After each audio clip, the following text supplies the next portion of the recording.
Nasaan si Quinay? Ito na si Quinay ngayon. Ayan ang Quinay nyo. So kakain na siya.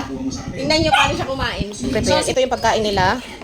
Giniling na karne, konti lang. Tapos atay ng manok at saka atay ng baboy. Ayan. So ito yung para sa isang kwarto. Tapos medyo naparami yung kanin.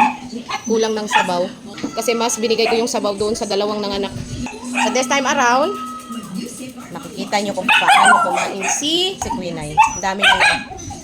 Lagyan natin ng konti sa bagi. Tingnan nyo paano kumain si Quinay. Doon sa naghanap, saan si Quinay? Ito na si Quinay ngayon. Ayan ang Quinay nyo. So kakain na siya. Tingnan nyo paano siya kumain. So simula talaga dati, ganito talaga si Queenie kumain, binubuhat, si Lola pa yung nagpapakain sa kanya. Tingnan nyo naman kung gaano kasarap si Queenie kumain. Mauubos na yan. Dami niya. So, ang kain kasi nila is morning dog food. Tapos, mga ganitong oras, medyo late lang ako kasi nakatulog ako ng hapon. Ayan yung pagkain nila sa gabi. Yun. May canned ulam, niluluto ko talaga. As in, nilulutuan ko talaga sila everyday. Pinagtsatsagaan ko talagang gayatin yan. So, ang ulam nila today is konting giniling na karne, tapos atay ng baboy, tapos atay ng manok, mga taga half kilo. Tapos, ang gulay nila today is sayote, kalabasa, and malunggay. Kasi nag-upo at kalabasa sila kahapon. Yun. At atay ng manok.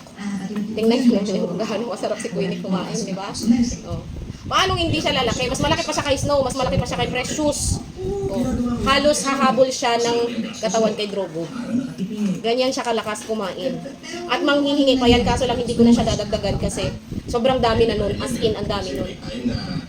Marami na yun sa kanya. Tapos ano siya hindi kasi siya nakakatayo. Oh, tinan mo, nag-burp na siya habang kumakain pa siya. So enough na yun. Pag nakarinig na ako ng ganong ano niya na, gumaganon siya, magbe-burp siya habang kumakain, hindi ko na siya dinadagdagan. Pero, tingnan niyo naman. Diba? Sobrang sarap ni Queenie. Walang pagbabago si Queenie pakainin since baby pa hanggang ngayon.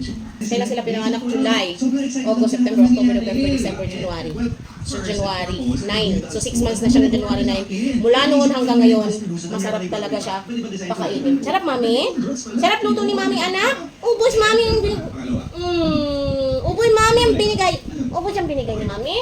Sus! Masarap naman pakainin. Yung mami? Kiss mami, anak? Let's go, pakainin na natin yung 43 na mga burunggoy. Sikip na dyan mo. Sikip na dyan mo. Tama na. Baba na ikaw kasi sila naman ang kakain. Sige na.